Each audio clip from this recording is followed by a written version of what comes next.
Okay. Joining me now is Richard Socarides, a gay rights advocate, White House Special Assistant, Senior Advisor during the Clinton administration. Gigi Fernandez, Olympic gold medalist in tennis and a member of the International Tennis Hall of Fame, who's now the Director of Tennis at Chelsea Piers in Connecticut. And Julia Yoff, a Senior Editor at The New Republic and former Moscow-based correspondent for foreign policy in The New Yorker. Richard, I keep thinking this issue is going to peter out. At first, when it first kind of crossed my awareness, I just figured, you know, every country that hosts the Olympics has some problems. It's not going away.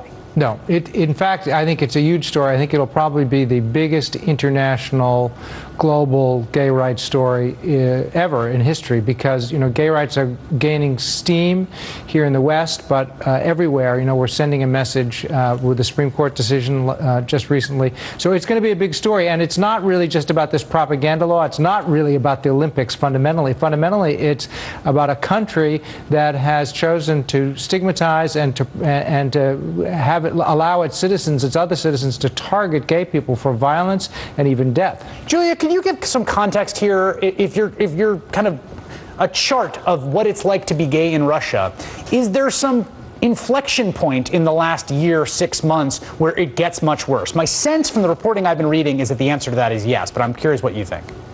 It's gotten worse, but before that it was getting better. You know, among the islands of intolerance and violence, there are also islands of tolerance and acceptance. And that's how it happens in every country. You know, when you know that your brother is gay or a friend of yours is gay and you know that they're quote-unquote normal, it becomes a lot harder to stigmatize an entire type of people. So then what is driving this, what is driving this current sort of political attack? I think it's a search for a political idea, for a country's national identity. This law comes from the bottom up. It comes from small cities in central Russia. This is very unusual. Most laws in Russia come from Moscow. They come from the Kremlin.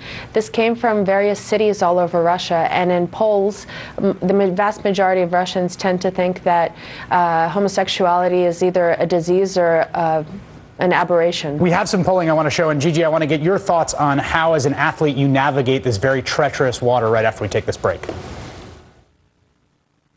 Two-time Olympic athlete Johnny Weir speaking about the upcoming Winter Games in Sochi, Russia. I'm back with gay rights advocate Richard Socarides, gold medalist Gigi Fernandez, and Julia Yoff, Senior Editor at The New Republic. Gigi, do you basically feel that way as an athlete? I've been hearing a lot of people say, look, this idea of boycotting the Games is crazy and misguided. The idea of the spirit of the Games is to cross these boundaries and for athletes to go and compete and perform.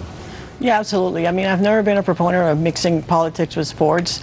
We as athletes are trained to do sports, and there's so many athletes that this is their one moment. You know, tennis players, we're lucky because we have 4 Grand Slams, but there's lots of athletes who train 4 years for the one Olympics, and many athletes were really hurt in 1980 when we boycotted in Russia, and I think it sends the wrong message. It's hurting the wrong people, and I'm not a proponent of it.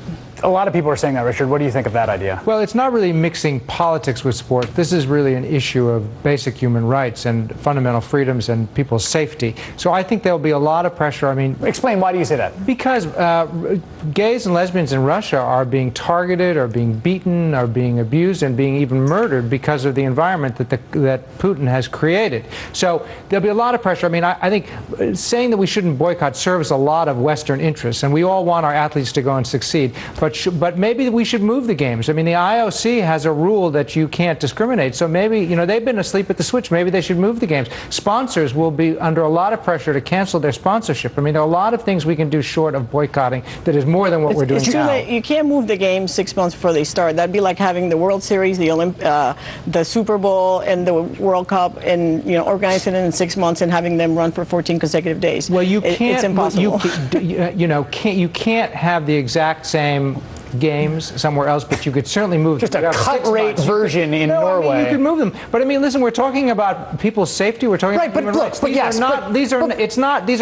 doesn't help Russians. It doesn't help Russian gays. Yes, make that point. First of all, I mean, athletes are very protected at the Olympics. You know, I think that the onus is in the IOC to protect the athletes, and yes, absolutely, athletes have to be protected, but a boycott is not going to help. Let me distinguish two things here. So folks are clear. There is some concern about actual gay gay athletes in Russia during the Olympics being arrested for the law. In fact, the sports minister said, of course, if they violate this law, if they propagandize, then they would be subject to the law. If they wear a gay pin. Julia, you just made a point that I think is very important. What did you just say about whether this would help LGBT citizens of Russia? It may protect athletes competing in Sochi, but in no way protects Russian LGBT people from being abused, harassed, fired from their jobs, etc. If anything, it might make it worse. Participating doesn't do anything for them either. Finish that point. Hold on.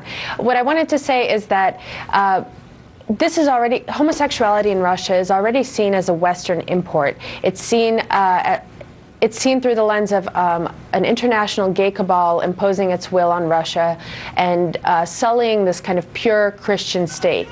And what Russia is seeing now is an international gay cabal trying to impose its will on Russia. Again, this is how it's. But in some ways, it just reinforces the notion that this is a Western thing, that this is not an indigenous Russian thing, and if it weren't for the West, there wouldn't be any gay people in Russia. It reminds me a little bit of the U.S. embargo of Cuba, right? Because it made Fidel Castro's story about how everything that was keeping Cuba down was, in fact, the U.S.'s hatred plausible. And in this, what do you say to that? This will backfire. This actually hurt. It's not, there are limited options, but we have important interest here to protect because human rights in Russia are being violated. This is a big issue for gays and lesbians and Russians. This is not in Russia. This is not about the Olympics. It's not about the safety of athletes. It's about people who are being targeted and even killed in Russia. And what are we going to do as an international community to stand up for it? Gay rights advocate Richard Socarides. Usually we don't do anything. I think it would actually backfire in the rest of the world or in the United States, because if we assume that 10% of the population is gay, then there's 90% of the athletes that are not going to get a chance to go compete. And how angry are they going to be, and who are they going to take it out on? This story is going to continue to develop because it is not going to stop there. Gay rights advocate Richard Socarides, Olympic gold medalist Gigi Fernandez, and Julia Yoff from the New Republic. Thank you much. That is all in for this evening. The Rachel Maddow Show starts now. Good evening, Rachel. I'm back on my first day and I'm late. I'm sorry. It's all right.